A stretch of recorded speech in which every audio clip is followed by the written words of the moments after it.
Götterdämmerung. Prelude. On the cliffs of the Valkyries. A painful farewell. Bedtime. Long years of marriage have passed.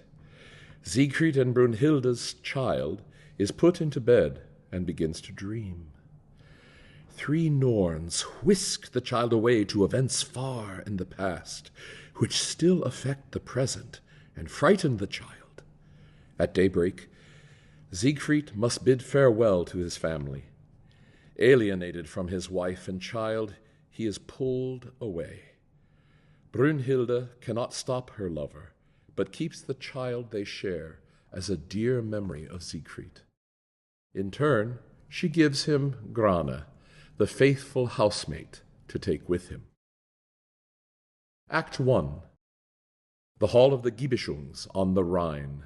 Then, the rocky heights, as in the prelude. Malevolence. Hagen, disappointed by his former friend Siegfried, craves a dreadful form of revenge.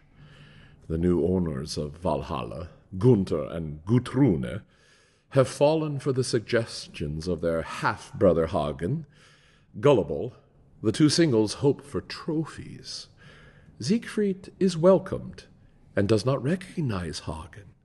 Without hesitation, Siegfried renounces his unloved oaths of marriage and loses himself in desire for Gudrune. Exuberantly, but to Grane's disadvantage, Gunther accepts him into the poisoned brotherly covenant before the 2 set off to Brunhilde, this time to win her as a bride for Gunther. Hagen remains behind to keep a fierce watch. Back with Brunhilde, the loneliness of the single mother is interrupted by the unexpected visit of her sister Valtraute. She reminds Brunhilde in vain of her former obligations with respect to her origins. The aim of Valtraute's madness soon becomes clear. She wants to steal Brunhilde's most valuable possession, but Brunhilde, with her unshaken trust in Siegfried's love, is able to resist her. Full of hope, she sends her child towards the sounds of her returning husband, but she is bitterly deceived. Gunther gains control of the child and forces Brunhilde to give up her tenacious resistance. Under Siegfried's cowardly gaze, she is at their mercy.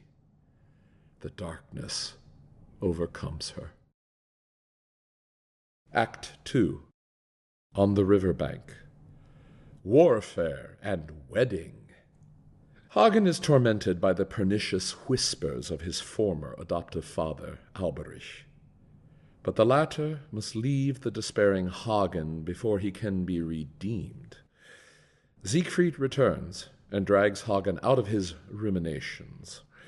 Gudrune seduces her newfound husband, and Hagen stays behind with the child, whose fate looks very much like his own.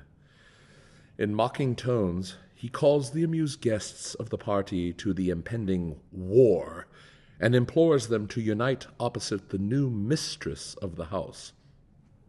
An uneasy silence falls over the crowd, however, when Gunther introduces his humiliated bride Brunhilde to them. Fully aware of the betrayal, she voices her outrage, compelling Siegfried to make a public retort. Deeply degraded, Brunhilde in turn swears an oath to tell the truth. Siegfried flees with the people and proceeds to the wedding. Stunned by the insult Siegfried has inflicted upon her, Brunhilde remains behind. In a pact with Hagen and the frightened Gunther, it is decided that only murder can atone for this injustice. Thirsting for revenge, Brunhilde also banishes all motherly love from her heart. Act 3. The wilderness of the wooded, rocky valley on the Rhine. Double bars and fading tones. The morning after the wedding, with his child, Siegfried casts a fishing rod into the murky puddles of the barren basin. 3 women of yore, scarred by age, buzz around him, lost and confused. They woo him and demand his child, but he laughs at their advances and imprecations. The spectacle ends. Hagen, Gunther, and the men finally find the erratic angler. Intent on getting Siegfried to become aware of his guilt, Hagen urges him to tell the story of his life. Siegfried increasingly gets caught up in the whirlpool of his memories and finally understands the cause of Hagen's wounds. Hagen strikes him down just as Siegfried sees his love for Brunhilde again in his sleeping child. Hagen takes the child from the dead man. Distraught, the Gibichungs leave. Brunhilde appears in the background. In the face of her dead lover, she passes one last judgment on what has happened before she comes to terms with everything. Transfigured, she nestles against her murdered hero and abandons herself to an end without legacy or descendants. The consequences of the past should no longer reach into the future. What has happened shall no longer weigh down coming generations. The foundation stone for something new has been laid.